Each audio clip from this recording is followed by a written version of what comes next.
where I'm the head of international, and I basically represent Sina Sports on all of our business lines in the international arena. So with that, I think I will share my screen and go into the deck.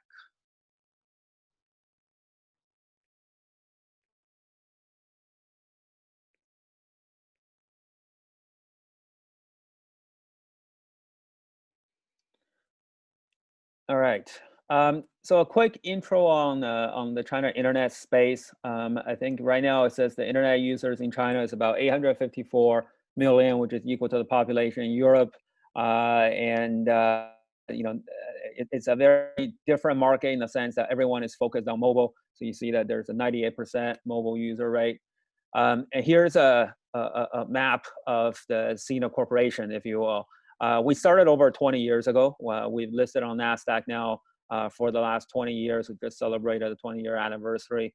And we started off as a portal, so similar to Yahoo. And then the sports vertical is similar to Yahoo Sports. We were the first to do many things in China in terms of a portal, in terms of a media. We were the first to report on the Olympics. We were the first to report on the World Cup. And then from there, we grew very quickly across all of our different verticals like finance and tech and entertainment.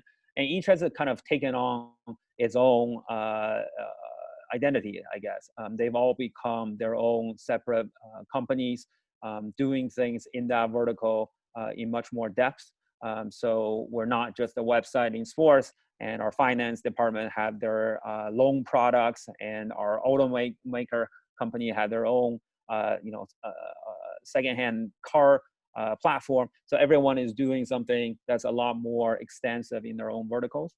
The second big part of our company is Weibo. So that is a social media platform that was created within about 10 years ago as a reaction to Twitter. So back then there was a lot of blogging, but the micro blogging concept of having very short messages that will be sent out to everyone. That was the concept behind that. So Weibo now has been spun out of Sina. We're still the largest shareholder. Alibaba is the second largest shareholder, and Weibo is also listed on the NASDAQ for the last 8 to 9 years now, I think. So as you can see, Sina Sports kind of sit under both of these companies. So we work on both the portal side as well as the social side. So like I mentioned, we're the largest open social media platform in China. So for those who don't know the environment, there are basically 3 major social media platforms. One is WeChat, which is probably the most used out of the 3. WeChat is a Facebook Messenger type communication tool, but it's also a Swiss knife of everything you can think of under the sun. It's one of the most powerful tools you can use in China. When it comes to the actual social media aspect of it, though, it's more of a private Facebook feed. So it's very difficult for brands to communicate to a large number of users on a regular basis. Then we also have TikTok. The Chinese version is Douyin, and that is, as we all know, a short form, very, very popular app as well. But where we fit in is what I like to call an open social media platform, and that's really a hybrid of Facebook, Twitter, and Instagram, where everything is open, everything is searchable, and fans can access brands, and brands can send messages to the fans. So it fits a particular niche, and as you can tell from our numbers, 520 million monthly active and 211 million daily active from the last quarter, is really one of the most powerful social media platforms in China. Here are just some features that might be a little bit different than what you're used to, and I thought I'd share this because a lot of people ask me what it looks like. So if you look on the right, so you have the story feed, and then you have your news feed down the bottom. So you can see it's a little bit like Instagram, but it's actually we actually came out of Twitter, but it also looks like Facebook. So that's the best way I can describe it. If you look at the hashtag, which we call topics, the topics page is much more comprehensive than Twitter's hashtag. Each topic can actually have a owner or a host, and then the host can actually help narrate the topic a little bit for the fans. So in terms of highlighting certain posts, responding to certain people, and then also doing branded content on the topic page as well. And then there's things like live sessions as well. So Sina Sports, we've been around since 1998, and we basically combine the biggest sports portal with the biggest social media content creation. And there are three pillars to our business. And I think one thing here that's quite interesting is that when I first joined, we only had probably 1.5 pillars, I would say. So at that time, 5 years ago, we were very, very concentrated on the digital media platform. And that time, we had the live broadcast rights to the NBA, to EPL, Champions League, La Liga, Bundesliga, basically everything under the sun. And we were the biggest broadcaster at that time.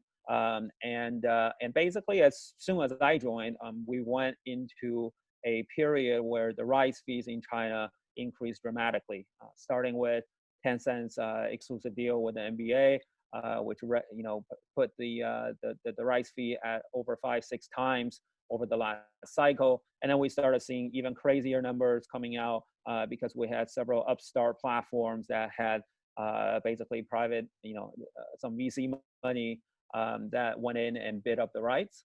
And what we realized, since we've been around for 20 years, is that it's actually very difficult to monetize. We saw that, even though we have been accumulating users for so long, that it was very difficult to monetize these users in China. There are many reasons for that. One of them is that the habit of the fans, that they're just not used to paying for rights at that, paying for live rights at that point.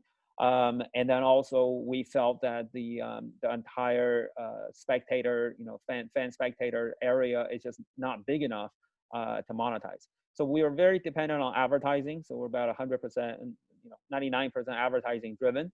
And when the rights fees went up, 5 times, 10 times, it was just not feasible for us as a public company.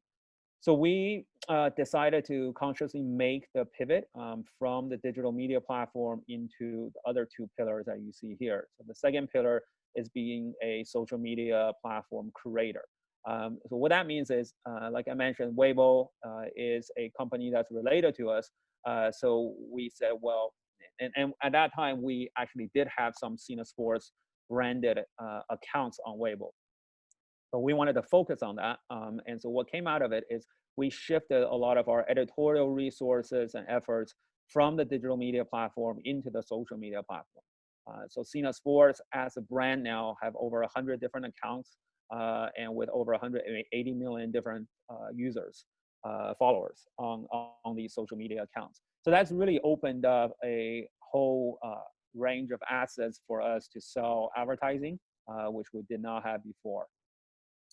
And then when I joined, we looked at that and still like we have trouble monetizing, right? Because again, everything is advertising driven. So it depends on the number of users you have. It turns into a certain amount of revenue. And there's obviously just a very straightforward calculation. But unless I can increase my user base tenfold, I can't increase my revenue tenfold.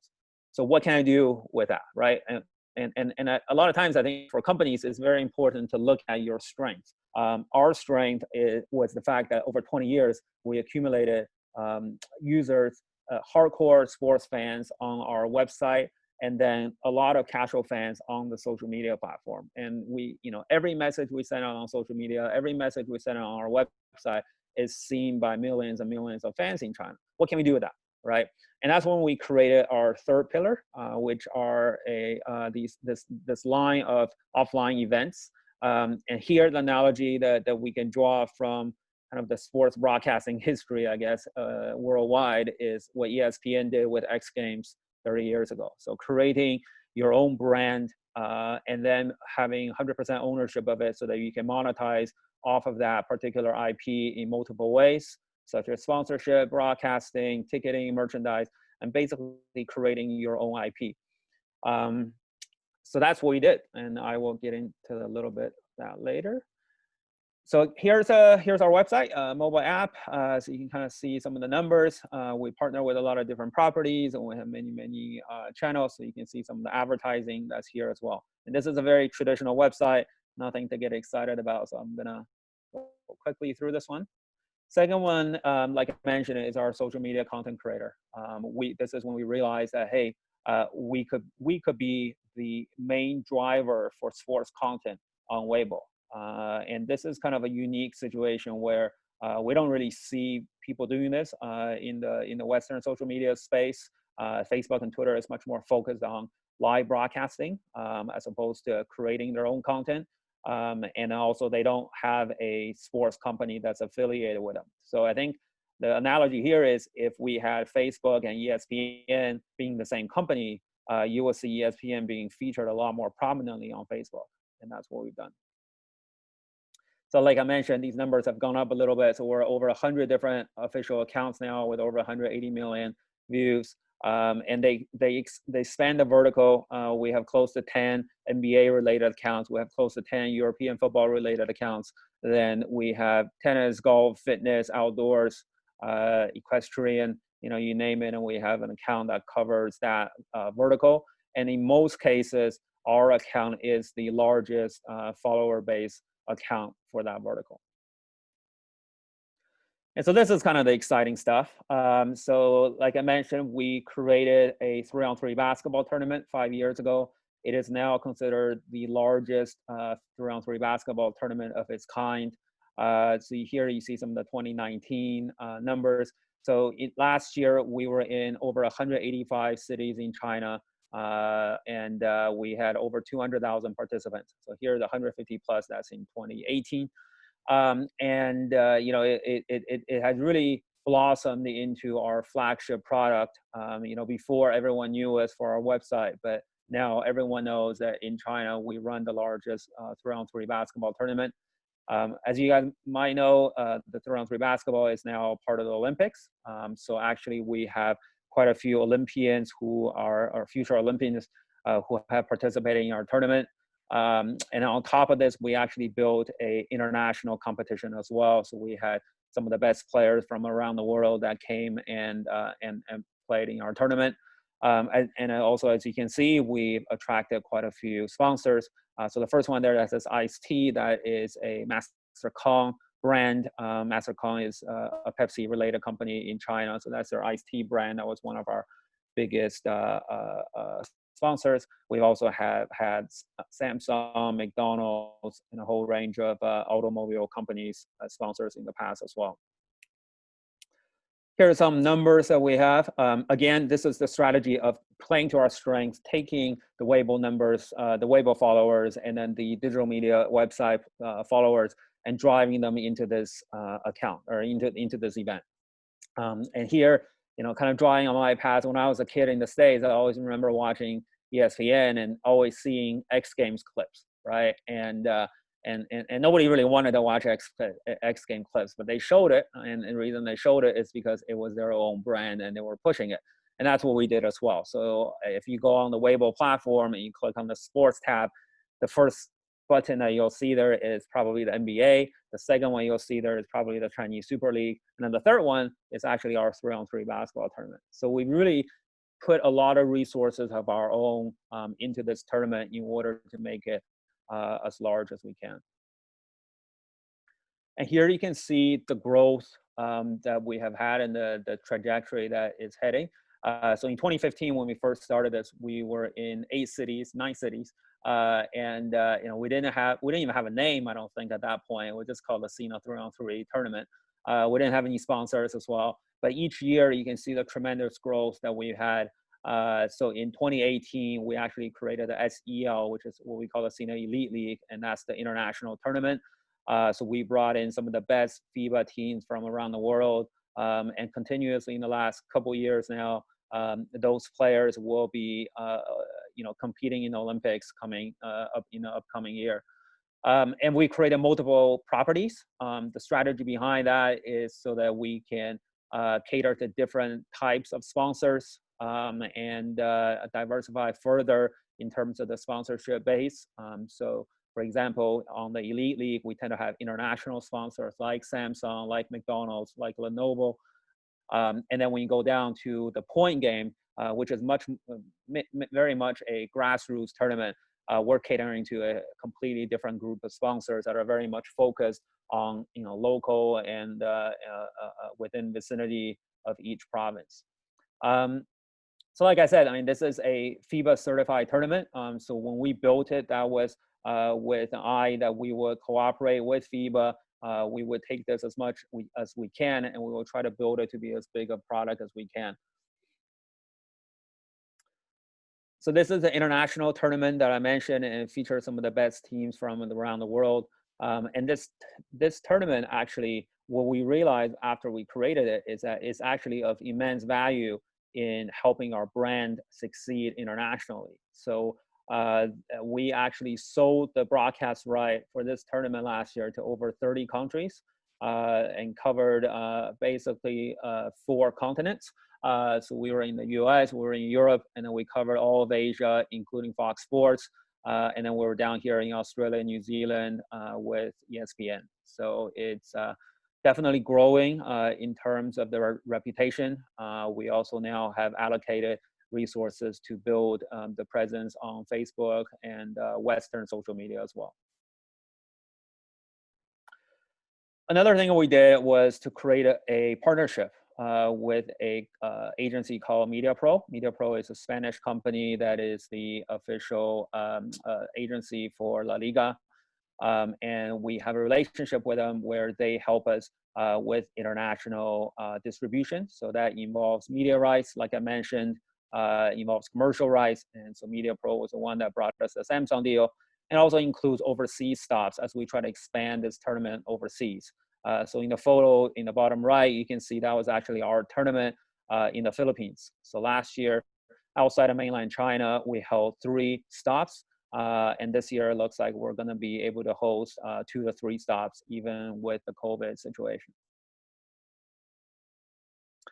So that was our first event, was the FIBA 3-on-3. After we created that, we obviously took a few years to fine tune the strategy for us to realign our company internally so that we built a very strong event operation team where that didn't exist before.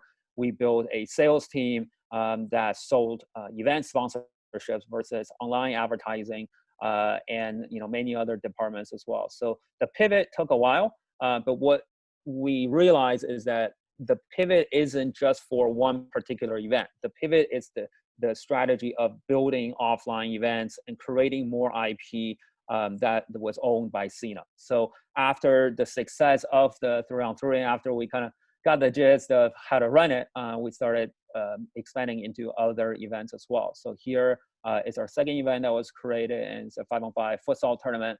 So last year we were in over 50 cities in China. And again, we're generating quite a lot of Weibo and video views. Again, driving traffic from our existing user base into these upstart events.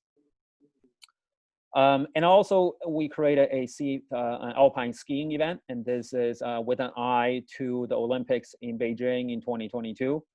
So I would say that the lesson here is that you always be aware of what's happening around you, and really try to focus and latch on to things, bigger movements and bigger trends.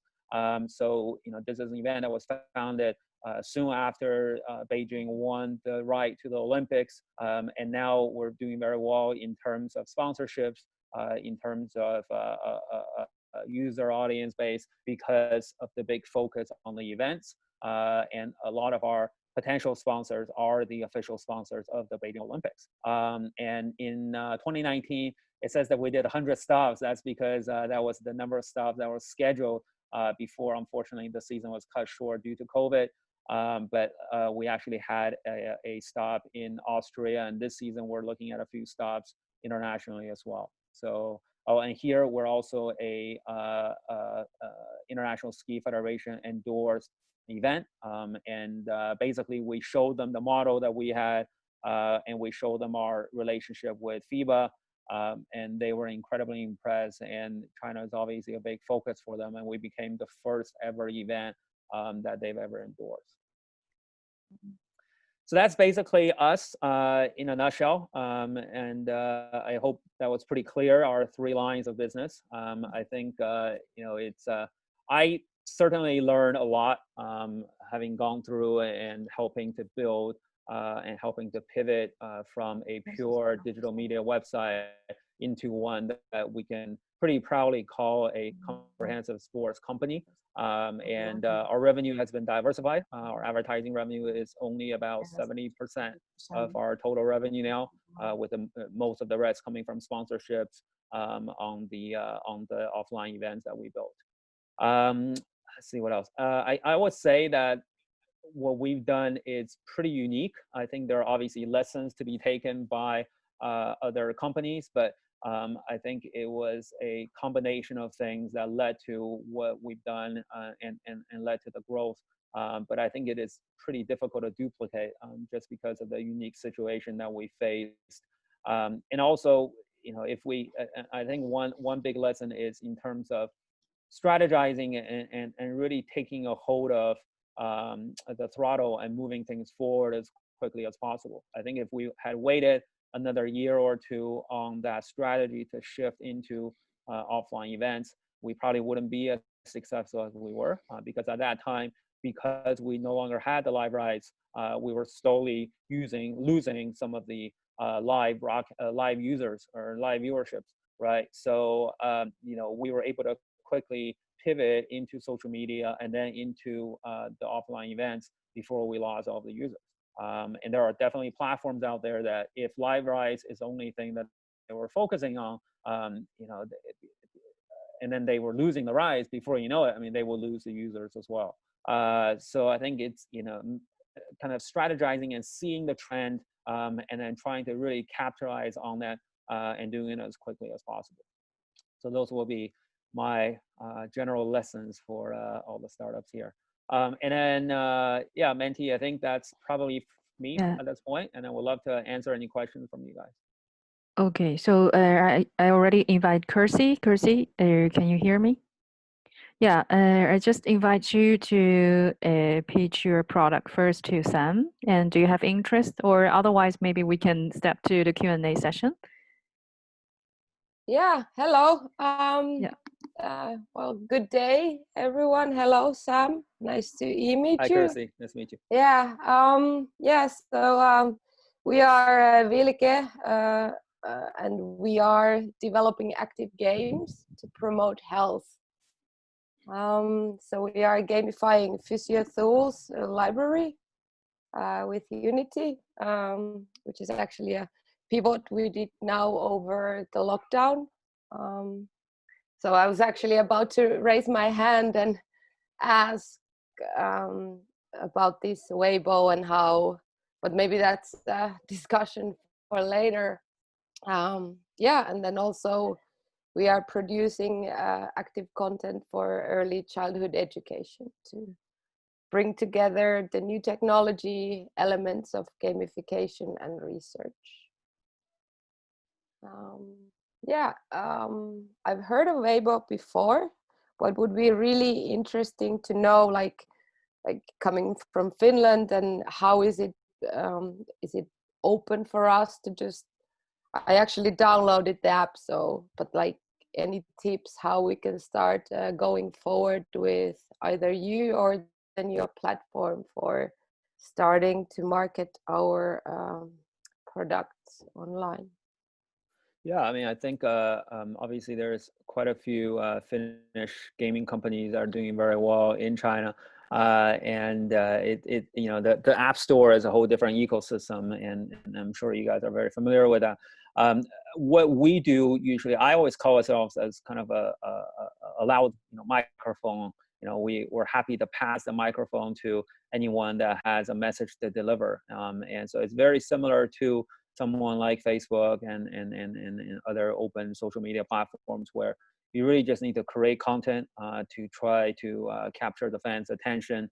So that could be short form promo videos, that could be participating in what the platform is doing. One of the things, and working with a lot of leagues and teams and brands that are coming to our platform, is they feel that it's a platform where they just need to create content. They can definitely port over the content from the Western social media, whatever Western social media strategy they have.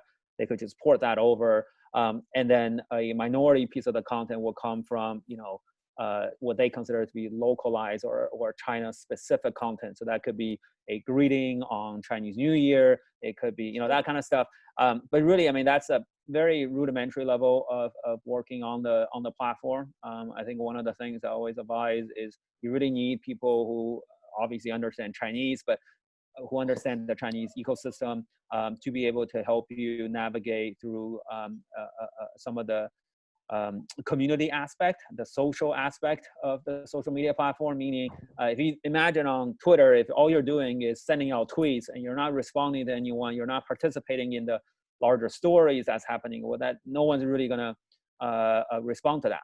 And the same is true for Weibo. So we have a lot of different trending stories and activities and all of those things. And I feel like one of the biggest things that brands are not doing is participating in them, right? To really join into the community and the conversation, and to provide as much input as possible. And of course, relevant input. How does it relate to your brand? How does it relate to what you're doing?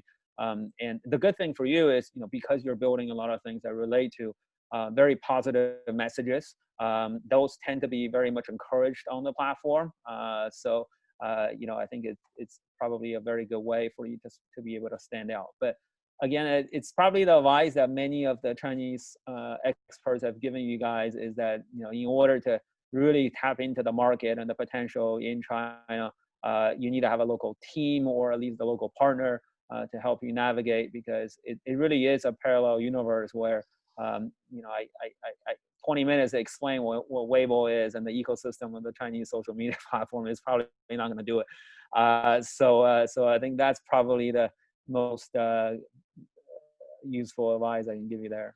Yeah, so would it then, well, my Chinese is really in elementary level. I know you have your letters to get started with, but then would it be wise to have, like you said, someone in the team to reply in Chinese? But what if, like, I'm interested also to learn more, so if I start communicating in English, do you think people will respond, or is it just like what's kind So of I think it depends on what you're trying to do. It depends on the type of brand you're trying to build. So as an example, we have a lot of foreign athletes on the platform, and the agents are always asking, well, should we do it in English? Should we do it in Chinese? Should we do it in both? And I always say, well, just do, you can do it any way, but you want people to feel connected to you. So whatever way that you feel is most authentic. There are definitely a lot of people who speak English. I mean, we actually have a lot of Latin America players that they post in Spanish, and people are, the first message you see is someone translating it, and everybody's commenting on the translated message. So I never suggest to them to use Chinese. I think brands are a little bit different because you are trying to go into that market, and then you are trying to sell goods and whatnot. Hi. But I think it's it is something that's kind of a personal choice, just especially when you're first building it. But eventually, I think having a Chinese team, because most people will probably look at, if they like what you're putting up in terms of the content, they will go and download the game and play it. So you're going to be acting as a customer support as well, right? That accounts. So it's possible that so by that point, you definitely need someone who speaks the language, who is able to kind of provide that customer support service. Okay, so perhaps looking into it, so I can start with Finnish, and as we go, perhaps we'll find somebody to help us further as we go. So Finnish might be a little difficult. English will definitely work. Yeah, I'll start with Moi. Yeah. Yeah, exactly. I mean, I Yeah, and think a then lot of times, like also, what you know, our platform really focuses on short form videos. And now because everyone is on Wi-Fi and on their cell phone, so short form videos is really kind of the way to attract a lot of attention. We've seen that the interaction for videos is much higher than for text or images. So a lot of times, you know, if you're building product demos, if you're building short, you know, what you hope are viral, quote unquote, content, I mean, they're going to be videos anyway. So I think the only thing you have to be careful is in terms of, you know, whether there's language barriers to your videos, right? Because a lot of times people are watching these and they're not listening to it. And actually, a lot of times, even the Chinese video, the Menti can speak to that. Even the Chinese videos, they're doing subtitles just because a lot of people are in public spaces. They're just scrolling on their phone, so they're not even listening at all. So they just have Chinese subtitles and captions. So you could just always do that as well. so that could be a good start. Cool. Okay. Well, Okay. thank you. Okay. Yeah. So I see Nico from South Africa, and he is a video producer. So I think he had great interest to know more about our Chinese social media platform. So Nico, you can switch Thank you, on. Manti. Hi, Sam. Good day. Good to meet you. Yes, I think you've just answered one of the questions. I wanted to know the sort of format that your users sort of prefer, short format, obviously being the road. You know, we specialize in short format and long format.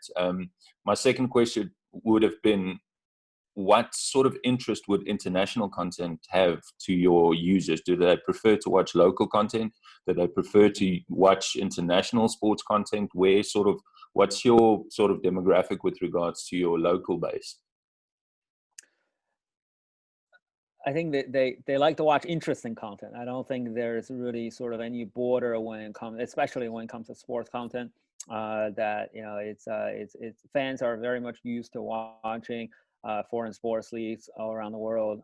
We've actually brought in the last couple of years quite a bit of foreign media. So guys like Go.com, Players Tribune, Dugout, you know, so even those guys, I mean, as long as, you know, they can understand the content, as long as the fans understand the content, they'll consume it. So I don't think that's really an issue. In terms of short versus long form, I mean, I think usually I think we say somewhere like between 1 and 5 minutes, but we definitely have seen people try to experiment with doing long form documentary type videos as well. Perfect. Thank you. Okay. So Nico, you finished. So next is Greg. Do you have Hi, Sam. questions? Hello, everybody. Sam, I've got a bunch of questions. First of all, UB Sports is a social network wrapped around a big resource to help athletes go from beginner to Olympic if they want to go that far. So as you're very much into the fans, we're very much into the athletes and progressing them through their lives in sports. So actually, it's really complimentary. I was wondering, number one, actually, I don't want to know, but I'm sort of scared of you wanting to get into the same thing that we're doing. We're helping people become better athletes, where you're really involved in the fans and the content. We're interested in helping the athletes themselves and the coaches. So is there a reason why you didn't go into that side of the sports? Yeah, so I think, I mean, so I mean, we're trying to do a little bit of it. So what we think where a lot of the athletes could be are in terms of social media influencers. So what we're trying to do is we're trying to create heroes, or we're trying to create athletes, right? Because for us, we've gone into the sports that are somewhat obscure, right? So 3-on-3 basketball and 5-on-5 futsal. And by the way, those two we went into because we saw that they're quicker games. They require tighter camera angle. And those two main reasons makes it a very nice event to be watched on your phone, right? So with the change in people's behavior, users tend to spend less time watching a particular game. So a 3-on-3 basketball game, you know, it's only 20 minutes. It's a 10-minute game clock, right? Futsal is obviously faster as well. So that's what we try to focus on, because again, we're playing to our strengths, that we realize 95% of our Weibo followers are consuming content on their phones. So we're not going to create content that's not suitable for the phone. And then and talking about the athletes, what we've done is we plucked a lot of guys out of obscurity, and we try to give them our platform for a way to give them more prominence. And so one thing that, and another thing that could benefit us is to create a sort of an agency to manage these guys once they do have a little bit of exposure. So for example, we had this woman who is a very, very good street baller. She's always challenging other guys to one-on-one battles, and she's always winning them. And and her content goes viral. And right now we're her exclusive agency. So we're helping her with getting sponsorship deals. We're helping her giving more exposure on our own platform, both online and offline, and to try to build a brand around her. So that's kind of the approach that we've taken with athletes. So how many sports are you handling right now? How many sports? What do you mean? Yeah. You mean in far, terms of the mentioned, I offline think, events? 3 sports: skiing and basketball and. Yeah, so right now, so we have the 3-on-3 basketball, we have the 5-on-5 futsal, then we have the alpine skiing, and then we're trying to build an esports tournament on top of the 3-on-3. So like I mentioned before, we're in 185 cities, and when we play our tournaments, we're usually playing in either a mall or a university. So crowded areas, and that's usually where 3-on-3 basketball is being played anyway. And so when we have local partners, either real estate developers or universities or governments. When we work with them, usually we have the space for the entire weekend. So we play Friday through Sunday. But usually because we have so many teams and we only build one court in the shopping mall, we're playing a lot of the prelims in other locations. So the mall location that we use is only used on Sundays. So what we're doing now is we're building an esports tournament on that space on Saturday, so that we can utilize the same space and we can bring in a whole different group of audience. And again, all of that will be streamed online as well. Are you playing all games for the esports? Are you playing everything from COD to Coda and all the rest of them, LOL and? No, so we actually started thinking that we will probably want to play a basketball game, and then but that really, I mean, I think obviously you're laughing, so I think you know why that probably wouldn't work so well, and so we moved on from that. Right now we have a license for League of Legends, so that probably be the first game that we start with. That's great. And one last question: the Wi-Fi versus 5G. Are you finding 5G is taking over the Wi-Fi thing? Is that growing fast enough for to make an impact on what you're doing? So definitely we anticipate that once 5G is widely used, it will definitely change a lot of things. I mean, obviously, again, focusing on short form videos, we think that will change our platform quite a bit in terms of user generated content, in terms of consumption. And then on the offline events bit, I mean, that will help us tremendously in terms of the broadcasting. So right now, I mean, we still have, if we're doing satellite, we still have, a truck outside, we still have all of that in order to broadcast. And I think that's such an archaic way of working on things. Yeah. So we're hoping the 5G will definitely change that. Great. Thanks, Sam. I appreciate it. Thank you. Okay, so anyone else have questions? You can raise your hand. Okay, so Sam is not only a special in a media platform, because he's also a professional in the business of China. So if you also have the question about the market, you can also ask Sam. He's a very professional. Yeah. Can I ask about the esports? Yeah. Yes. Yes. Yeah, I've been just following it through startup colleagues and also here in, well, I guess, everywhere. This spring has been booming a lot. So how do you collaborate with esports? I just think that I think they might be interested to know more. So what is kind of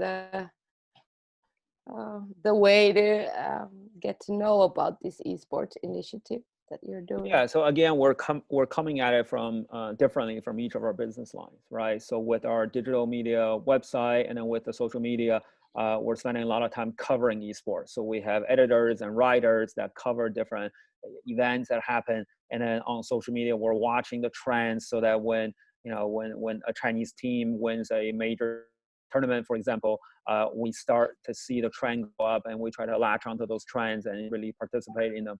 And then from the offline events part, I mean, we've always eyed esports as a potential event to create. And it just worked out that with our 3-on-3, we found kind of the perfect way to get into esports because we already had the space, right? So we're planning this year, well, before COVID hit, we were planning to do 10 stops out of the 185 stops that we do to add esports a tournament on top of that. But right now with COVID, we're still looking to see what it will look like for the second half of the year. And one thing we've realized as we work through this process of trying to decide how to create it and whether to create it, we're talking to a lot of brands because for all startups or for all companies, monetization is probably the most important thing. So we need to consider it from a revenue perspective. What are the potential brands? And ultimately, that's why the choice was made to try to get the license for League of Legends because we see that with LOL you have a lot of very big brands, a lot of brands that actually already spend money on our platform, on the social media or on digital media. So now we can present them with a whole new asset. So hopefully we can do an upsell and get a little more out of their advertising budget. And a lot of times it's funny because the advertising budget and the event budget are actually two different departments and sometimes in different countries for these brands. So to present something new and unique to them, to say, hey, you're already spending millions of dollars on social media on our platform. Well, why don't we do this? And so you can leverage what you're already doing with League of Legends on a professional level, and now we can do it on a grassroots level through our own offline events. So that's quite a attraction. So we're not, again, because we're an existing company, we really look to our strength for growth. So we're not starting a company from scratch. I've always talked to our guys and said, we're not an events operation company. That's not who we are. We're a media that is trying to create events, and that's a very different distinction. And I think if we always kept that in mind, we will be coming from the right strategy and the right intentions. And do you know, just an idea, I'm not too familiar with esports, but is there an online event for esports, or are they all, when they play those tournaments, are they always on site, or is there online tournaments for esports? Yeah, so usually for grassroots type tournaments, what they do is they have qualifiers, online qualifiers. So we're working with a partner of ours that has the platform built for that. And basically we direct all of the registered participants to that platform, and then they will be able to run a preliminary tournament online. And after that, then we take the top however many teams, then we bring them into the offline tournament. So that's how we are planning on doing it. If you look at the professional sports, they don't do, or the professional esports leagues and tournaments. That's not really what they do. But people play online all the time, so it doesn't really yeah matter. And maybe there's also a rise of this not only professional esports, but kind of this hobby esports where you could have a lot of people interested in this new field. So I don't know. Yeah, I mean, any industry, I mean, you're going to have what I call a pyramid, and you saw kind of the pyramid that we were building with 3-on-3, right? So at the tip is that international invitation tournament with some of the Olympians. So that's the tip of the pyramid. That's the best of the best. But is that really that base that draws in a lot of sponsors? The fact that we're in 185 cities, it's not the fact that we play one international tournament, right? One international tournament only gives you so much brand exposure. Because we're not the NBA, because we're not the World Cup. But 185 cities over 7 months is a very attractive proposition to a lot of sponsors because it's continued exposure, and online and offline, right? So we're giving them something that's very, very unique. So I think that's another thing, is you really have to try to find what's unique about the product you're trying to build, and how it caters to different clients, right? And I advise a lot of startup companies, and they are always, they're trying to build technologies for teams, for B2B type technology. And I always say, hey, it's great. You see a lot of these guys, they get a deal with Barcelona or Real Madrid. But how many Barcelona, Real Madrids are there in the world? Is that a big enough market, right? If you're charging 100 grand for Real Madrid, you're not going to get $100 million because there's not enough Real Madrids out there. But then you can build that technology, you can take that technology, and then you can cater it to a different audience, which is grassroots and amateurs and semi-professional guys. But it has to be a little bit different. And how is it going to be a little bit different? How do you make sure that it's the right fit? And then again, asking yourself whether that's a big enough market. How is then? Is there somebody Okay. else who wants to Yeah, ask yeah, yes. There's a lot of guys is waiting. So okay, so let's move to the next. Is Luke is from Driver Stick and from United States. Hello, Sam. Thank you for a great presentation.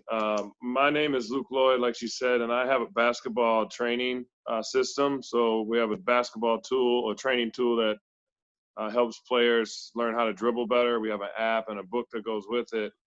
And as I'm listening to your talk, I study the Chinese market and how to go to market with a tool. I feel like influencers is a good way to do that. And as you say, all these players' names that are popular that I don't know, I just wondered what your thoughts were on best way to go to market with a training tool for the sport of basketball. Yeah, thanks, Luke. I would say that obviously NBA is the kind of the big one, and I know they have quite a few academies in China at that kind of just below the professional level. So they're working with CBA teams, and then you do see a lot of grassroots concentrated startups, people who are building basketball camps. Surprisingly, a lot of American football camps. But definitely there are basketball camps that are being built all around the Chinese market. And one thing to mention is that the grassroots market is one that's really being focused on by the government because they realize that long term, that's really what's going to drive the potential to find the next Yao Ming or the next superstar. So there's definitely a lot of attention that's there, a lot of good benefits, a lot of good policy that's being driven to these startups. So there's definitely a lot of folks who are concentrating on that market. So I would say actually the training academies is a great way to go. So for example, like Eric Gordon with the Rockets. So his brother is actually out in Beijing, and he's got 3 different academies that he's trying to build, and he's trying to coach at. Right. He's played NCAA ball as well. So I would say that actually just making connections in that industry, just the people who are actually on the ground training, doing the academy, doing the classes, on a weekly basis. I mean, that's really your audience, right? I mean, and the best way to learn about them would be through like your social media platforms there, like the WeChat and those like how do you build relationships with them? I mean, I would look for people who are in that industry. I mean, the NBA again would be a good starting point. I mean, they pretty much have connections to all of them, and then and really going out there and just visiting the people that are a part of it.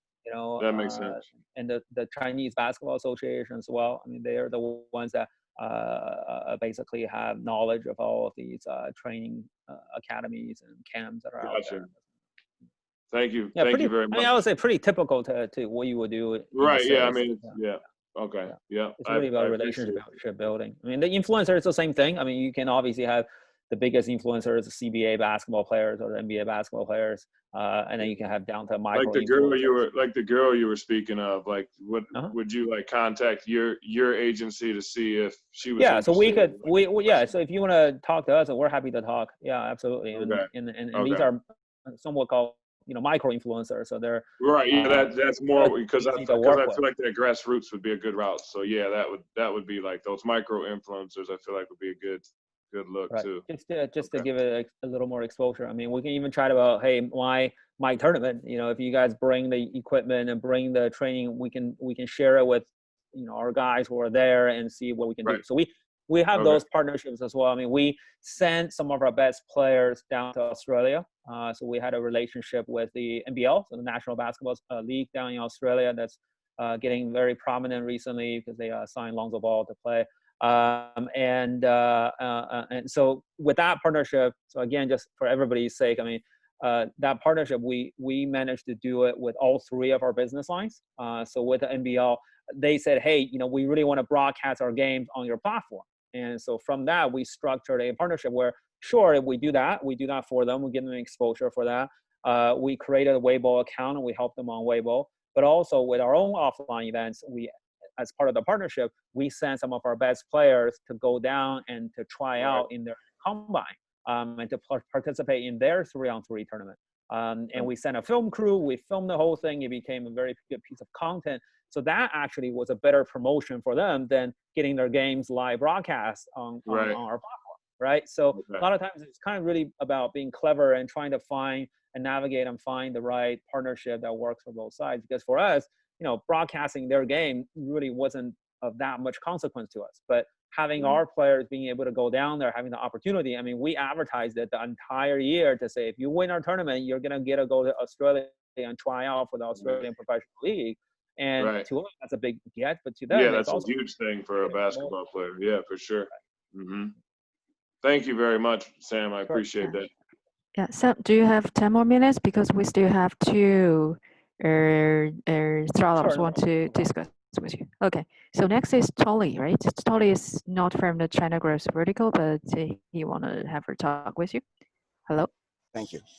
Thank you, Sam. Thanks for your presentation. I'm currently based in Dubai, but I lived in Thailand for 15 years. I started a company called Elite Boxing. We're still doing weekly Muay Thai tournaments. So I've worked with Kunlun in China. I've built their streaming platform, Kunlun FC TV. And I saw your presentation, NBA football. What's your feedback on combat sports content? Obviously, there was a huge growth with Kunlun in the Chinese market. What's your feedback on that? Because I didn't see anything with combat sports.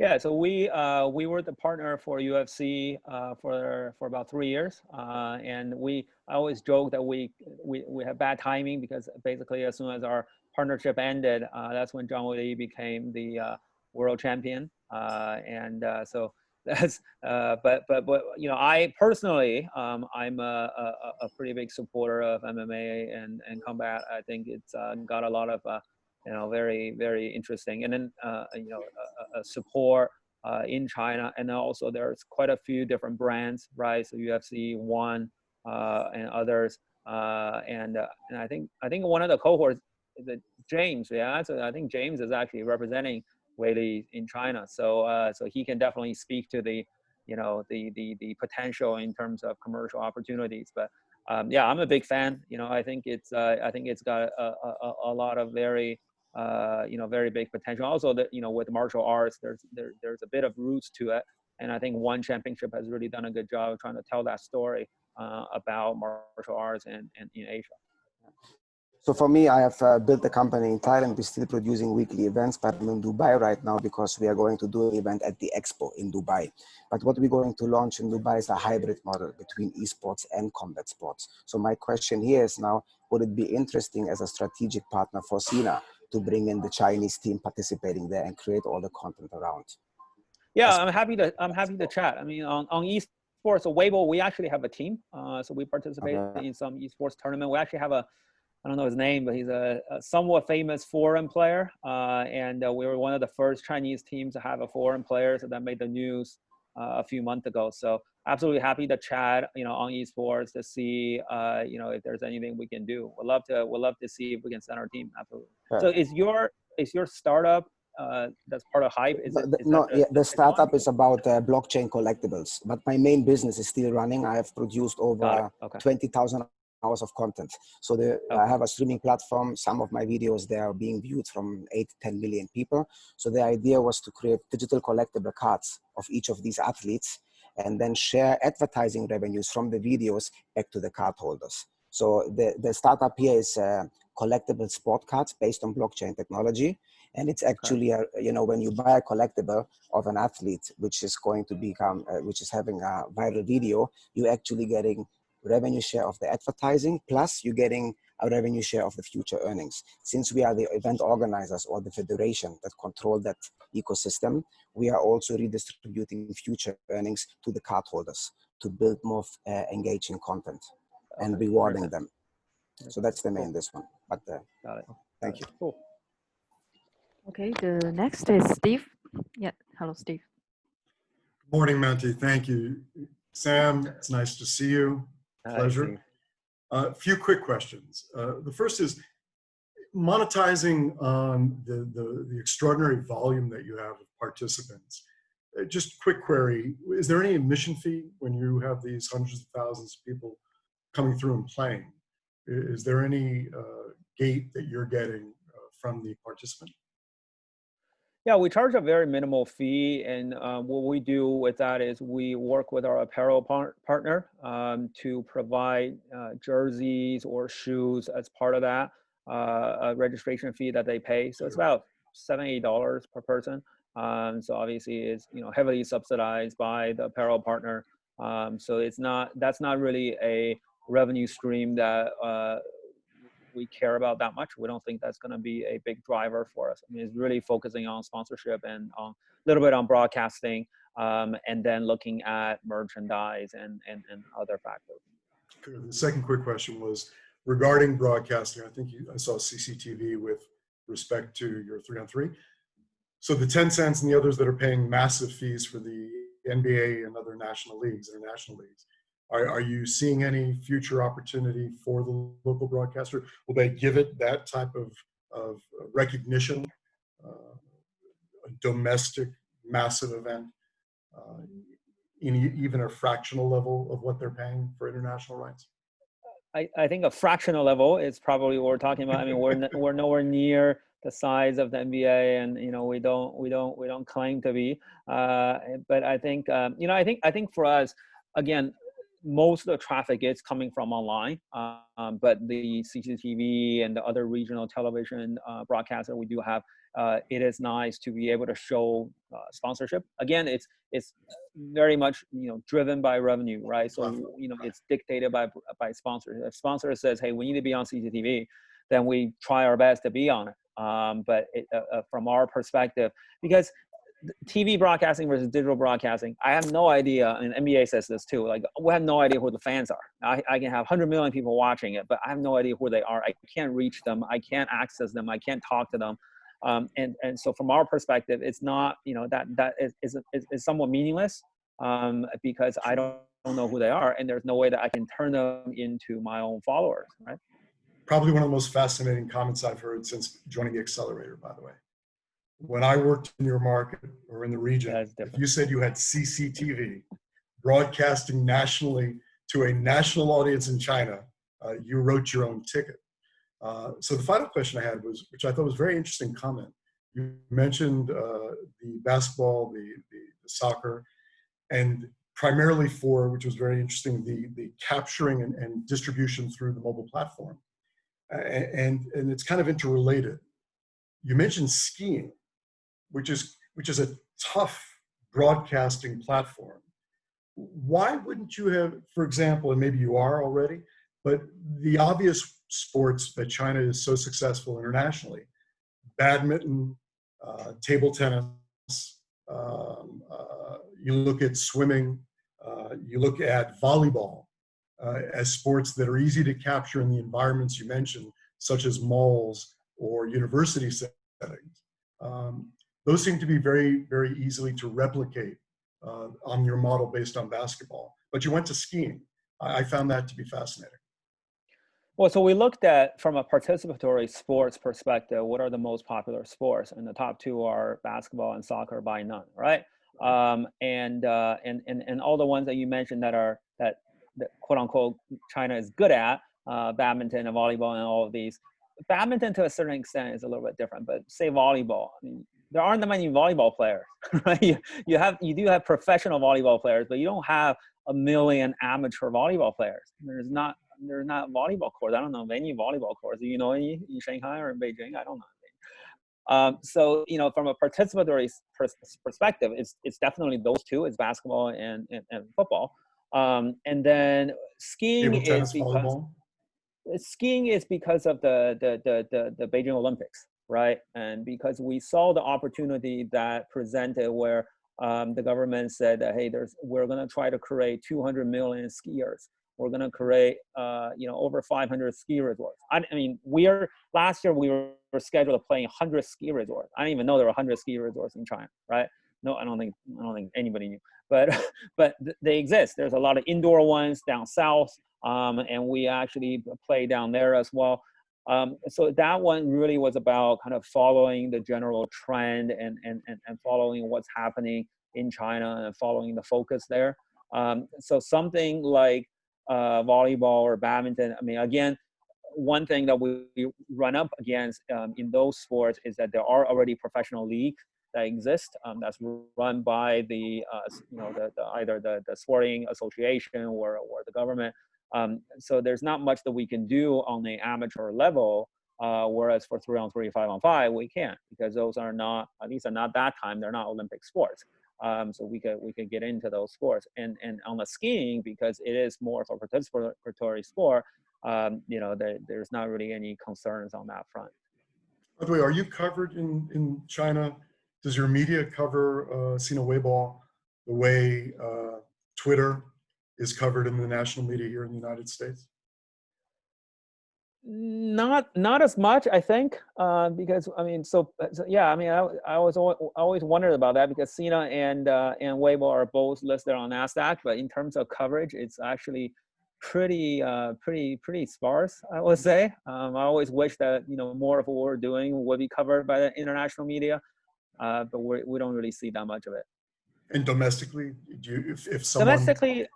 Yeah, I mean, it's just the same way, from a financial perspective. I mean, you're covering it the way that.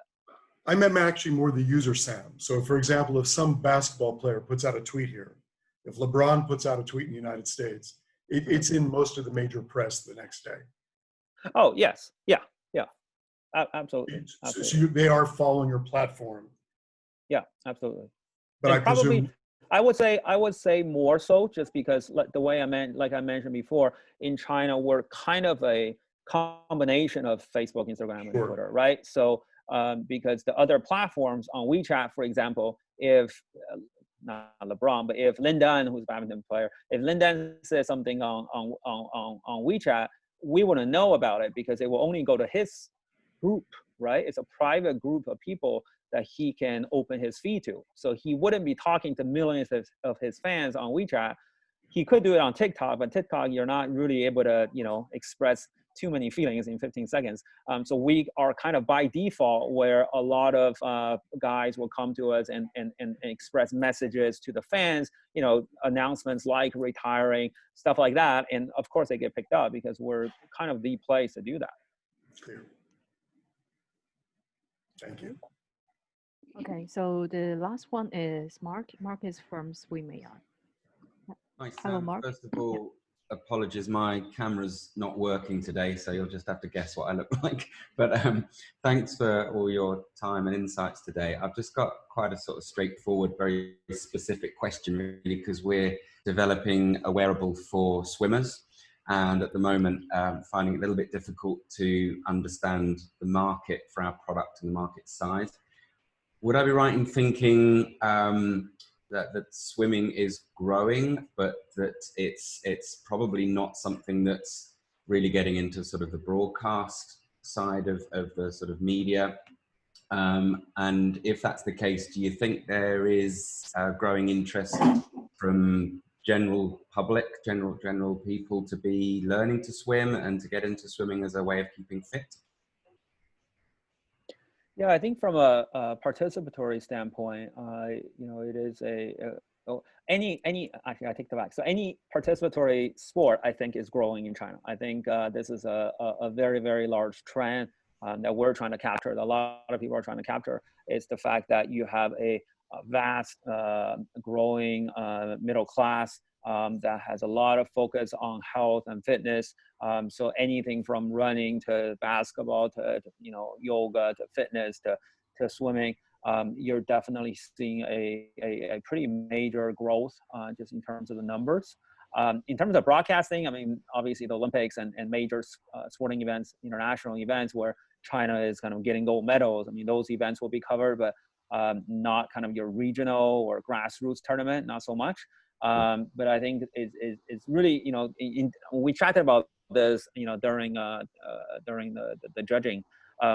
It's in terms of the market, it's really about not the number of swimmers, right? It's about the number of swimmers who want to do this semi-competitively and who need your device to help them to do that, to better train themselves. So I think that's a different market than the participatory market where, hey, people are just going to the local gym and going for a couple laps around the pool. Brilliant. Thank you. Okay, so if anyone else have questions, okay, we have last chance.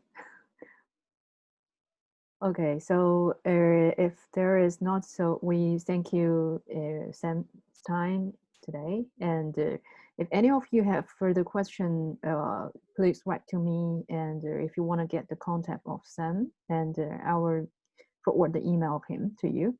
And yeah. So thank you everyone. Thank you for your time to participate. Thanks everyone. Yeah, and for China Growth Vertical, I have something to say here because we will have an investor day, especially for you to connect the investments in maybe the next week. But I will release more details in email. So just let you know now and get prepared maybe for the pitching deck for investors. But we will release more details after confirmation. Okay. Thank you. Thank you, Sam. Okay, so Bye-bye. Bye, everyone. Take care. Thank you, Sam. Bye, bye.